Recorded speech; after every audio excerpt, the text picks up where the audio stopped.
everybody, it's Heather here, and I wanted to give you another vertical sleeve gastrectomy surgery update thingy. So I have some really great news, and I've waited about 5 days to tell you because I didn't want to jump the gun and say it and then have my weight sort of hop and bop around because it does that, especially like during, milestones, and this was a big one. I have finally gotten myself under the 200-pound threshold. I'm just very excited about this. I have not been under 200 pounds since like 2000-ish, which is a long time to be trying to get something like that under control. So I'm really happy about it. I do feel a lot better, but things are weird. And the nerd in me is really taking all of this stuff in because my skin is weird. Like, I'm gonna show my stomach because to me it's fascinating, but if you're squeamish, you may want to fast forward a little bit. It's not really that gross, it's just baggy. Well, first of all, hold on, let me show you. Like, look, I have a waist that goes in behind my boobs. That's good stuff right there. But anyhow, this is what I'm dealing with right now. So this is my gut. And you can see the scars here. I don't even mind them. It's like connect the dots, or like a little constellation here. I've got two sets, one from when I had my gallbladder removed a billion years ago, and I mean, I'm just really pale, so it stays pink forever. And then I've got these guys from the vertical sleeve. So my doctor did a great job. Little tiny, I mean, this is the one, where is it? This is the one that my actual stomach came out of. So anyhow, look at this. I could actually hold my whole gut in both my hands.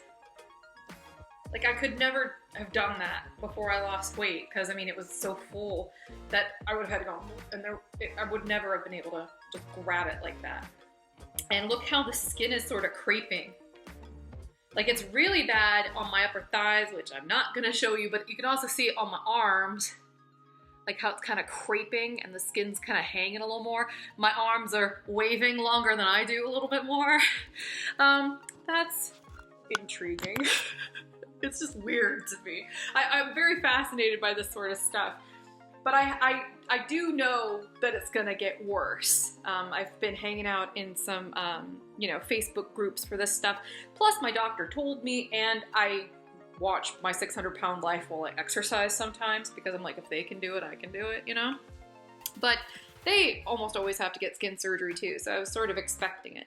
So I actually had a consultation with a plastic surgeon last week to kind of get a ballpark figure of what kind of surgery I would probably need when all of this is said and done, what signs I should wait for to know that it's time for the surgery, and what that process is going to be like. And if I do any of this stuff, I will document all of that as well because I figure it's all part of this process. For me, my first priority is tummy tuck all day long. Like, my goal from the onset of this was, yeah, I want to be healthy. That's true. But man, I would really love to be hotter at 40 than I was at 20. I know that might sound like a lofty goal, but I was kind of a dumpy 20-year-old. I actually think this is achievable. So I'm shooting for the moon right here. But yeah, no, I was a big gal back then too, and I didn't have the nice hair. Like, I didn't have the wigs. So, I mean, my baldness was all on display and stuff. I mean, not that that's that bad, but I think I can improve, I think there's room for improvement here.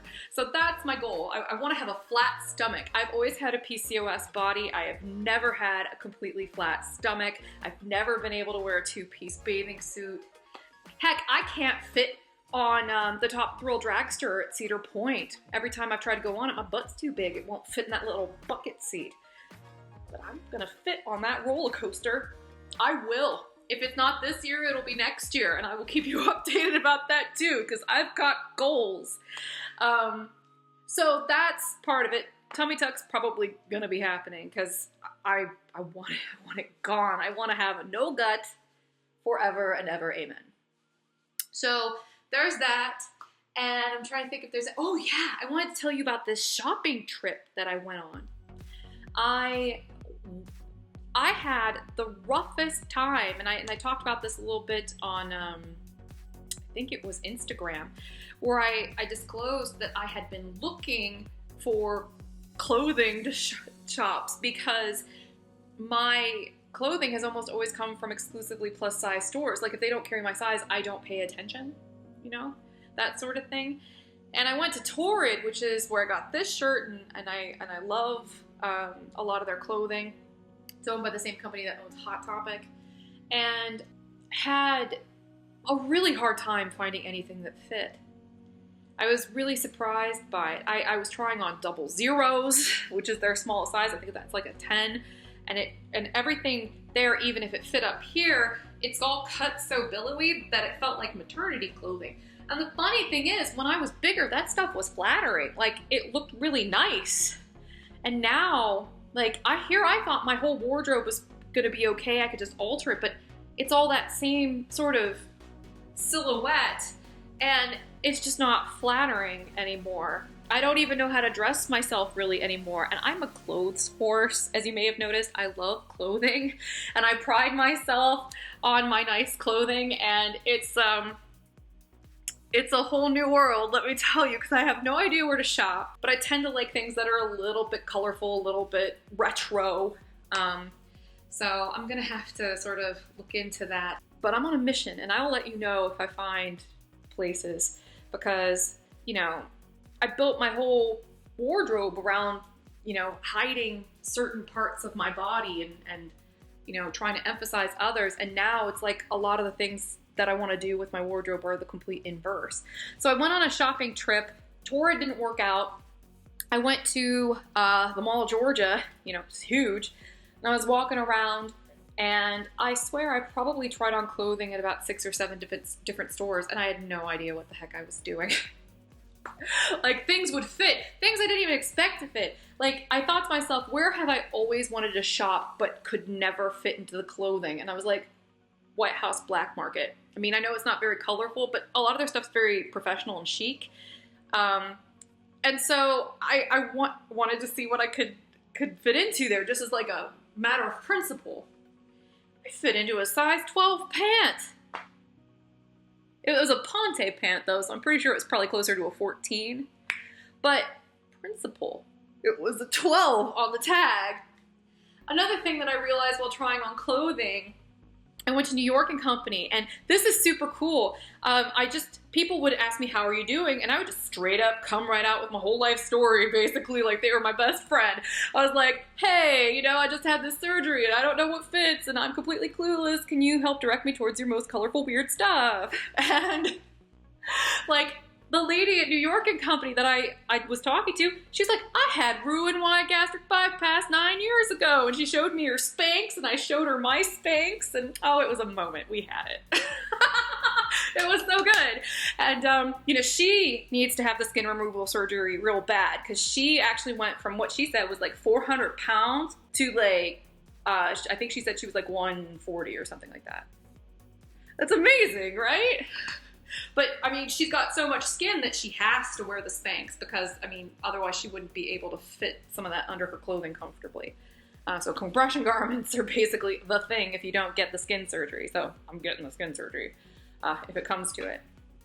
So, but that was so cool. And I noticed while I was trying on shirts and stuff at New York and Company that their sizing has really changed.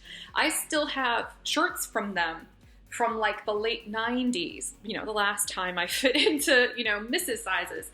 And you know, my shirts that I have are extra larges and they're tight on me. When I went to New York and Company, I tried on extra larges and they were huge on me. They were really big on me. And I had to go to a large and even into a medium in some of that stuff. And I even asked the lady, you know, who I'd been talking to about her gastric bypass, and she said, oh, you know, our sizes fit larger. And that kind of stole my thunder a little bit. Because for a second I was like, yeah, I fit into a medium. And then I was like, oh, vanity sizing. I think that vanity sizing is just the worst because it makes it so hard to figure out what's gonna fit you. Like, I buy stuff from ModCloth all the time. Some of you probably noticed. I'm kind of obsessed with ModCloth. But a lot of their stuff, like even their own private label, it's like I remember when I wore 2X, I'd get a 2X, it'd be huge on me. And then I'd get another 2X and it would be so tight I wouldn't even be able to zip it. An extra large is usually what I wear now. And I bought like three things, they all fit differently. And one of them, I actually broke the zipper trying to get it up. So, and then brand new. So maybe I'll just lose some more weight, fit into it, and then get the zipper fixed. I don't know, it's a cute dress, so I ruined it, so I have to keep it, don't I? What's been going on with me? Lots of milestones, lots of self-discovery, weird skin things, stuff.